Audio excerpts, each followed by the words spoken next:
We're investing in a lot of different capabilities and features that makes the in-store shopping experience that much easier, that much more compelling, whether it's price check, browsing inventory in this store, so that we can really make that experience as convenient and as simple as possible.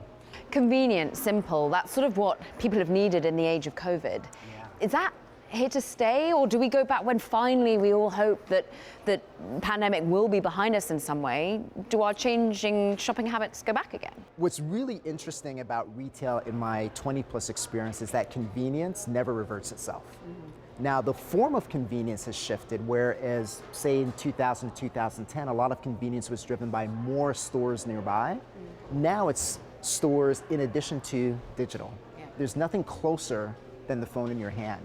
And there's so many more touch points. There's social shopping, there's curbside pickup, there's at your service, there's on your phone shipped to home. This real estate does not come cheap, but it's integral, right? It's integral.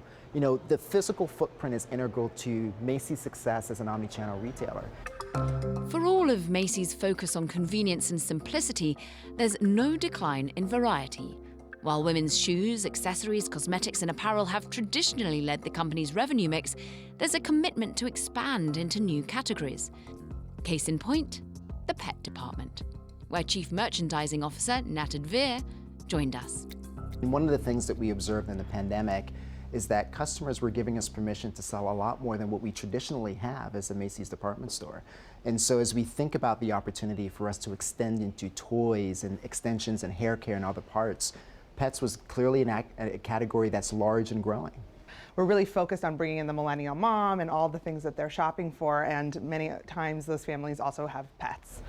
How do you know the best way in which to do it from a financial perspective, which is, do I build this wholeheartedly organically? Do we partner? What are those sorts of conversations like? Well, we do a lot of research, and there's some experimentation and there's some bets. I think the thing that's exciting for us is you have to invest in R&D, you have to invest in experimentation, and so having that strong financial performance to make these choices, make these bets, gives us that flexibility. Pets has done well. Also doing well, the revamped toy department, buttressed by a partnership with Toys R Us. It launched in August as a store within a store. They are expanding into categories that are part of that fluency exercise within omnichannel, and toys is a great example of that. The investments that we're making, that Adrian was really helpful to help figure out how we support and how we really invest in a category that will take years to kind of really drive the type of volume that we're looking for it to drive, starts with a big investment. And so that's what I'm excited about, is the investment in the future of toys starts now, and we start reaping those benefits over the years to come. One of the most important functions of Macy's stores isn't obvious to customers. They're becoming fulfillment and distribution centers, hubs for shipping and pickup that lower the costs and increase efficiency across the business. We have all these stores across the country with a lot of real estate. How do we use a portion of that real estate in order to be in market with the product to reduce the distance that a product has to travel, which means they get it faster? The idea of shipping from a distant fulfillment center in the middle of a warehouse district is just not as efficient and certainly not as fast as it needs to be in an environment today where customers expect greater speed.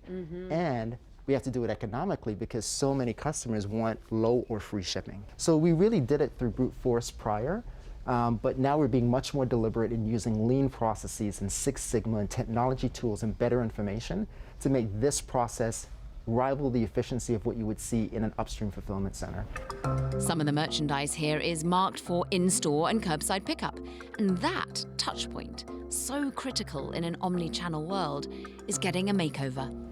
So this is the reimagined view of our at your service. Given the categories that we're in, we have a number of returns, particularly through digital purchases, that come back to the store. So it's really important for us to be able to have an at your service counter that's fast, that's efficient, that allows a customer to come in very seamlessly. But it's also your pickup spot for your buy online, pickup in store offer. So last year, as we were going through the recovery, we invested in a number of stores to be able to kind of reimagine what this experience looks like. And just percentage-wise, how many customers use this? Hundreds of thousands of customers that will use this every year. The reality is that creating a seamless experience for returns is critical. You know, a large part of our business is apparel. And apparel by its very nature is a business that has a high return rate, and those returns come back to our stores. So making sure the seamless, efficient experience is available in every store is really critical for customer engagement, customer loyalty. Making returns easy is a really important dimension of that.